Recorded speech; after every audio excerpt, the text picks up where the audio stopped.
Come on through, Cookie. I want to put my soapbox. That's basically it. Let's talk about drag and all its forms.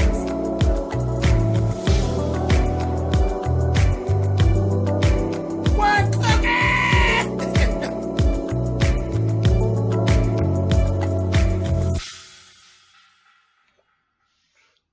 Thanks so much for clicking on the video. This is going to be my review for Love and Hip Hop New York. This is season 7, episode 10. Let's just start right off with me. I think I've told you all before how much I just really don't care for Drewski. I don't care for him. He's a whiny, pale-faced bitch. And I just don't care for him. And he's that type of man that I really would like to just smack in the face. He's very much one that would like to take care of you, but just enough. He's a carrot dangler, basically, is how I kind of see him. He doesn't want anybody saying anything to him. You can't talk to him any kind of way. Don't holler at me. You're talking too loud to me. You whiny fucking bitch. I don't like all that. Meanwhile, you're doing all this dumb shit. You know, it's not like you're not doing anything. You're sneaking and sliding and doing whatever you want.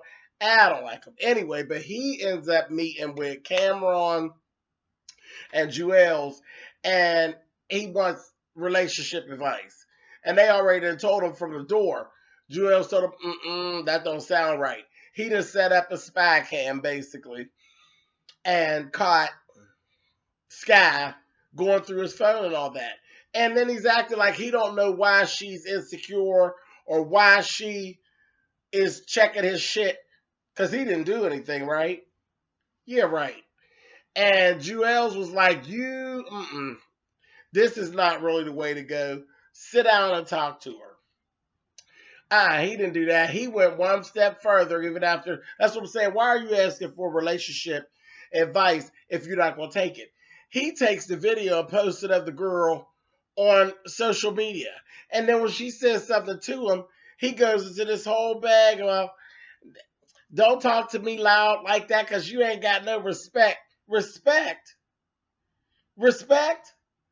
When you post some shit on social media to embarrass her in front of millions of people, are you fucking kidding me? I don't have no use for him. I really don't. And she got mad, walked out, but she's really like, she reminds me like she's kind of like bordering bum bitch. So she's just like falling for the bullshit. Girl, let me tell you what you should do, Sky. Girl, if you see this, don't keep going through his phone and shit. Don't give a fuck. What you need to be going through is his motherfucking pockets and clipping that bastard. You stay with him until you get yourself together. And girl, keep clipping him, honey, and get you some money and whatnot saved to the side. Get what you can get out of that motherfucker because he's not a keeper. And then when you get ready, bitch, roll on out. That's what you do with a motherfucker like that. Fuck who's calling on his phone. Fuck who he's getting messages from and all that. What change did you leave in your motherfucking pocket? That's what I want to know. How many 20s did I get out of there? How many 50s did I slide out of there? That's what the fuck you need to be trying to figure out. When he set up another camera, it's because I done took his motherfucking money and trying to make me a come up and get ready to make me an escape plan because he's full of shit. Anyway, listen to me, Sky. I'm telling you, girl. It ain't going to get no better, girl, so you better get you some coins saved, honey. Moving on. Next, Rich and Peter get together, and Peter's trying to talk Rich into forgiving Cisco. Rich is speaking a whole bunch of truth about Cisco, saying that motherfucker is a motherfucking snake. He's going to be a snake, and I don't know why you're trusting him. He's not going to change, and I fucking agree. He's going to be a snake, a big head snake, but a snake nonetheless. So, you know, Peter's like, well, I mean, I just wish you would meet up with him and all of that. Okay. Moving on.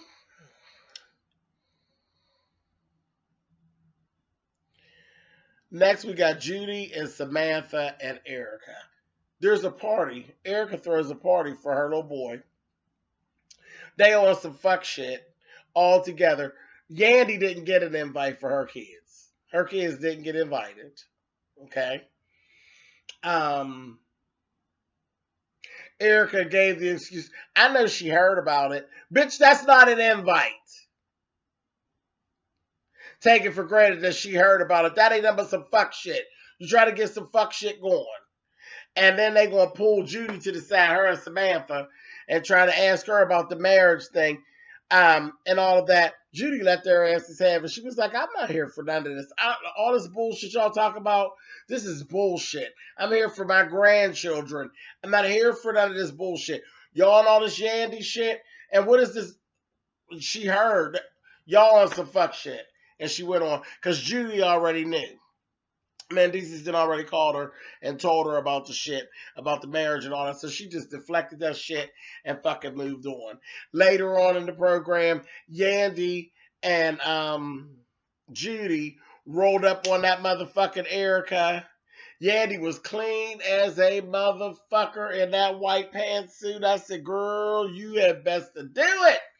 With the motherfucking love knot on top of her head. That motherfucking Yandy was so clean. And Rocks, I don't know if you'll see this video, but I know Rocks probably went the fuck in over the outfit because it just screamed Lady Rocks, honey. But yeah, Yandy was clean as hell in that motherfucking white outfit. I was like, girl, do it, honey. But they end up meeting up. And because Yandy ended up telling, she told Judy everything that went down. There were 30 different conversations and recordings that had actually went down and all that shit. Yandy put Judy up on game. They went and they seen that motherfucking Erica, but Erica was already ready because she had Samantha on her way. So she pops up, which is no big deal because fucking who cares about Samantha? Samantha ain't the shit. Now that her mother got heart problems and ain't jumping on every motherfucking body. Ain't nobody paying Samantha no attention. She's standing over there with that fuck shit and they get to going back and forth. And then she was getting really feeling her puss, honey, and gonna call Yandy a bitch. Yandy said, did you call me a bitch? And reached for that bitch. I said, oh, Yandy. It was like real fast. It's like Yandy. She reached for that motherfucker. They got to break her up and shit. And I got there and Samantha, you better watch your motherfucking hands, Yandy, because you know I'm about to give it to you. You about to give it to her? She reached for you. Go on and give it to her. Samantha and Erica are so full of shit. And it was so funny because before that even happened, Mendeecees called Erica on the phone and talk shit. I said, y'all, I don't understand it. Ain't a motherfucking way I let Mendeecees talk to me the way he talks to these bitches. He called this bitch on the phone and told her how stupid she was to even be consorting with motherfucking Erica. He told her, you just do what I told you to do and keep the kids dealing with each other. But you stupid, the motherfucker to be consorting with Erica because I was fucking Erica behind your back. I said, oh, shit. I don't care. I don't care. Girl, he gave her the motherfucking blues. I said, oh, shit. That was a mess. That was a mess. That Mendeecees couldn't no motherfucker call me on my dime and talk no motherfucking shit to me like that. I'd be the first bitch in trouble for breaking into the jail because I get in there and I smack Mendeecees' goddamn face. I said, oh, my God. Anyway. Okay, so let's talk about Snoop and Jay. Jay comes to see Snoop because they haven't seen each other since the Gorgeous Gangster situation when Jay was drunk and acting foolish. So she tried to talk to her, telling her, this ain't gonna work if you, you acted like this. Next thing you know, she going into a whole nother tirade. A whole nother tirade. And Snoop was like, she was just done with her. She just was looking at her like, there is no going back with this. I'm just done. Like, she just let her just rant. And she was steady going on and on. And Snoop just was looking at her like, whenever you done talking, bitch, you can go because this is the last conversation we had. And when that bitch said her confessional, the more I listened to myself, the more I knew that this relationship was just over. Yeah, bitch, you got it? The light came on and she did. The bitch just stopped talking and went on and walked on out the door. I was like, bye, bitch. See you. Bye, name. Stupid ass. She was ridiculous. Just remember, she remind you of that goddamn Brandy from 11 Hip Hop Hollywood. Just, oh, girl, no, ma'am. Okay, so let's talk about, Lord, Major Galore. I don't know about you, boo. But, so you got Major Galore and you got Mariah Lynn. And they need to compete for the one spot for this, whatever this little showcase is that DJ Self is having. Major Galore is down there rehearsing. And I'm looking and I'm saying, is this a green screen? Is this bitch rehearsing at a church? This bitch was rehearsing at the church. So is this a pulpit? And you singing this shit and winding it up and Mona, girl, you doing the most. You doing the most. Y'all ain't filming in the church. Down there at the church house. Okay. Anyway, that was too much out of y'all. Better not let Kim Burrell find out. I she'll let y'all's ass have it. But anyhow, that was going on. Then Cisco brought his stinking ass up there in that church and did exactly like Rich said. He went up in there, talked to Major Galore, told her all this shit about stuff he had done for Mariah and money he had given her, and he had to buy food for her and all this shit. Got everything all going. His whole plan was to get Major Galore from DJ Self and get back at Mariah by helping Major Galore get the one spot. All of this shit ended up playing out. But see, Rich said snake's gonna be a snake, right? I said, this big head motherfucker. So to get all that together, whenever the little thing came up, they did their performances. By far, Mariah Lynn is definitely the better artist. Major Galore got a whole lot of work to do. She has no stage presence. That's what her problem is. No stage presence. Her stage persona is trash. Because she's supposed to be a dancer, so why don't you have costumes? That Forever 21 two-piece ensemble you had on that, it looked like she's going to go for a walk in Central Park.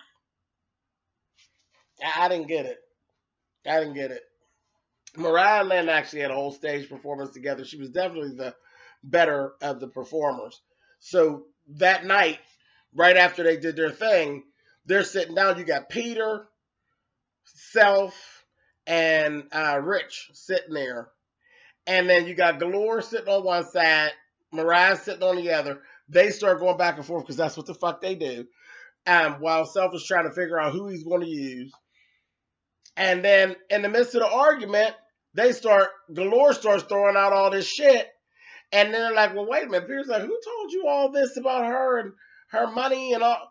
She's like, DJ Cisco. Cisco told me about this bum ass bitch, this, that thing, and the other.